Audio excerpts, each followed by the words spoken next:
स्नेहलताई कोल्हे यांच्या मार्गदर्शनाखाली व सहकार मंत्री शंकरराव कोल्हे सहकारी साखर कारखान्याचे अध्यक्ष युवा नेते विवेक भैया कोल्हे यांच्या नेतृत्वाखाली शुक्रवारी 3 नोव्हेंबर रोजी कोपरगाव येथील तहसील कार्यालयासमोर असंख्य शेतकऱ्यांच्या उपस्थितीत लाक्षणिक उपोषण करण्यात आले। या उपोषणास मोठा प्रतिसाद मिळाला। उपोषणकर्त्यांच्या वतीने स्नेहलताई कोल्हे यांच्या हस्ते नाशिक पाटबंधारे विभागाच्या कार्यकारी अभियंता सोनाली शहाणे व तहसीलदार संदीप भोसले यांना मागण्यांचे निवेदन देण्यात आले। या प्रसंगी स्नेहलताई कोल्हे म्हणाल्या की कमी पर्जन्यमानामुळे सध्या कोपरगाव तालुक्यात तीव्र दुष्काळी परिस्थिती असतानाही सरकारने हा तालुका दुष्काळी तालुका म्हणून जाहीर केलेला नाही। कोपरगाव तालुक्यातील जनता सध्या दुष्काळाचे झटके सोसत असून पाण्याचा प्रश्न गंभीर बनला आहे। आधीच गोदावरी कालव्यांच्या आवर्तनाचा खेळ खंडोबा झालेला आहे। त्यात समन्वयी पाणी वाटप कायद्यानुसार 8.5 TMC पाणी जायकवाडीत सोडल्याने गोदावरी कालव्यांच्या लाभ क्षेत्रातील शेती उजाड होणार आहे। समन्वयी पाणी वाटप कायदा व मेंढीगिरी समितीचा अहवाल कोपरगाव तालुक्यासह नगर व नाशिक जिल्ह्यांसाठी अन्यायकारक असून या अहवालाचा फेरविचार करण्यासाठी शासनाने नेमलेल्या अभ्यास गटाने अहवाल दिल्याशिवाय जायकवाडीत पाणी सोडू नये। पुरे पाणी कृती समिती आणि कोपरगावमधील सर्व शेतकरी एकत्र येऊन एक लाक्षणिक उपोषण असं केलं की जायकवाडी धरणामध्ये ऊर्ध्व गोदावरी खोऱ्यातून जे पाणी सोडण्याबाबतचा निर्णय झाला त्या निर्णयाच्या बद्दल निषेध म्हणून हे लाक्षणिक उपोषण खरं तर केलं।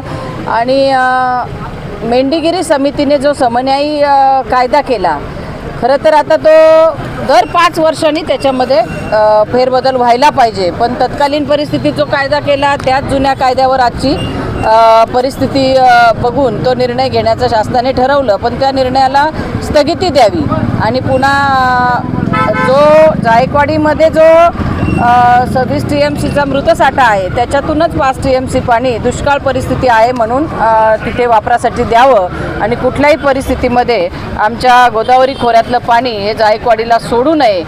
कारण 8 TMC पाणी सोडणार आणि जवळजवळ 4-5 TMC पाण्याचा तर अपव्ययच होणार आहे।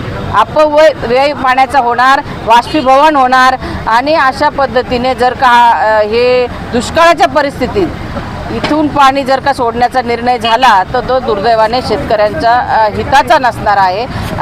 रब्बी गेलं, खरीप गेलं तर काय करणार?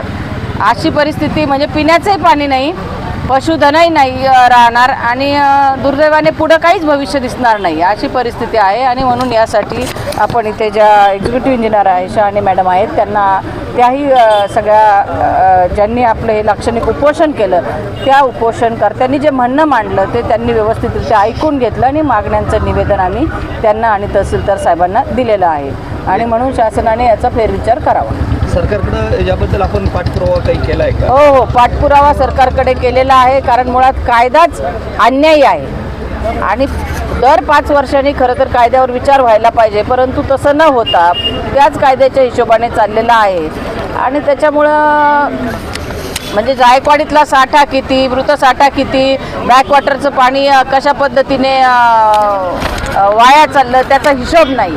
आणि असं असताना इथे सगळे शेतकरी जर का त्यांना काही पुढे चित्रच दिसेना, पाऊस नाही, पाणी नाही, मागचं पीक गेलं, पुढचंही पीक जाणार, तर खूप एक हवालदिल झालेले सगळे शेतकरी आणि म्हणून खऱ्या अर्थाने हे हा जो कालबाह्य झालेला मेंढीगिरी समितीचा अहवाल आहे याच्यावर पुन्हा एकदा अभ्यासगट नेमण्यात यावा आणि मृतसाठा जो जायकवाडीत आहे 5 TMCचा त्याचाच उपयोग करावा दुष्काळ परिस्थिती म्हणून, असं आमची आग्रही मागणी आहे।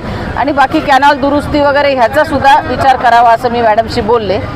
आपण जर बघितलं तर मराठवाड्यामध्ये अनेक लोकप्रतिनिधी जवळपास 40% जास्त लोकप्रतिनिधी एकत्र येऊन हक्काच्या पाण्यासाठी ते लढा उभारत आहेत, मात्र तीच एकजूट आपल्या नगर नाशिकमध्ये दिसून येत नाही, त्याकडे कसं बघताय?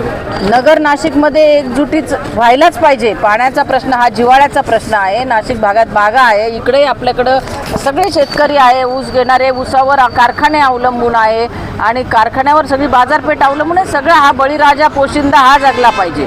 त्यासाठी एकोपा किती महत्त्वाचा आहे आणि एकीचं बळ काय असतं हे मनोज जरांगेंनी मराठा आरक्षणातून दाखवून दिलेलं आहे आणि त्याच्यामुळं खऱ्या अर्थाने गोदावरी खोऱ्याच्या जे काही जेवढे नाशिक असेल, नगर जिल्हा असेल, यातील जे लोकप्रतिनिधी आहे यांनी एकत्र येऊन या विषयीचा लढा एकोप्याने लढला पाहिजे, तरच खऱ्या अर्थाने न्याय मिळेल असं मला वाटतं। एकजुटीसाठी आपण प्रयत्न करणार?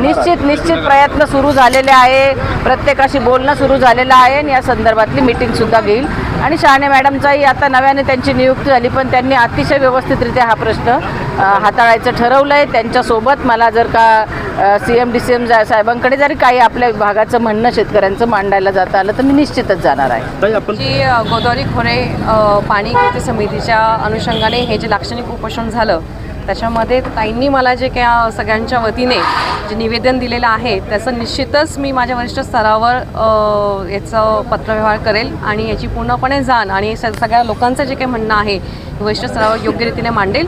आणि याच्यातलं जे आपलं विशेष होतं की मेंढीगिरी समितीचा रिव्ह्यू होणं त्याबाबत शासनाने समिती गठीत केलेली आहे. त्याचा अभ्यास चालू आहे आणि लवकरच त्याचं जे काही आहे ते शासनाकडे रिपोर्ट सादर करण्यात येईल. एवढंच मी सांगू शकते.